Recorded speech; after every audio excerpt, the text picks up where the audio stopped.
మొత్తం సెటరేట్ చేసుకొచ్చాడు ఆయన. ఆ తర్వాత కాలంలో అదే ఫెచ్చింగ్ అయ్యి ఎన్టీ రామారావు దించేసిన రోజున ఈ ఎమ్మెల్యేలందరూ కూడా ఈయనకి టచ్లోకి ఎందుకు వచ్చేసారు? అదే కారణం. ఎందుకు? వీళ్ళకి అవసరమైన డబ్బులు పంపించడం. స్థానిక ఎన్నికలు జరిగినాయి, డబ్బులు ఇచ్చేది ఎన్టీ రామారావే, కలెక్ట్ చేసేది ఆయన పేరుతో ఈయనే. ఆ డబ్బులు పంపించేవాడు గ్రౌండ్కి, ఏది సర్పంచుల పోటీకి ఇంతని ఇట్లాగా. అది అంతకుముందు ఎన్టీ రామారావు టైంలో ఉండేది కాదు.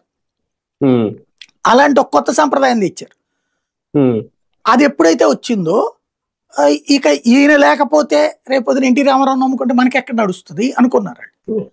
అందుకనినే బూత్ స్థాయి, అదే సంస్థాగతంగా నాయకుడిని ఎన్నుకోవాలి. ఆ ఎన్నుకునేటప్పుడు ఏది ఇద్దరు గొడవ పడ్డప్పుడు ఎన్నుకునేటప్పుడు ఈయన ఎన్నుకున్నారు అందరూ కలిసి చంద్రబాబుని. ఎన్టీ రామారావు బతికుండగానే కదా పార్టీ నుంచి వెలివేయబడ్డది. అంటే అదేది సంస్థాగత నిర్మాణ సక్సెస్. దాన్ని సెకండ్ ఫేజ్ కి అప్డేటెడ్ టెక్నాలజీలోకి తీసుకువెళ్ళాడు నారా లోకేష్. అంతకుముందు వీళ్ళే రాసేసేవాళ్ళు. 100 మంది అంటే ఓవరాల్ గా సభ్యులు ఒక 1000 మంది ఉన్నారనుకోండి, 1000 మందిలో 400 మంది 500 మంది ఒరిజినల్, 600 వీళ్ళకి తెలిసిన పేర్లన్నీ రాసేసి డబ్బులు కూడా ఎమ్మెల్యేలు కట్టేసేసి సభ్యత్వం మా దగ్గర ఇన్ని చేయించాం అన్ని చేయించామని చెప్పుకునేవాళ్ళు.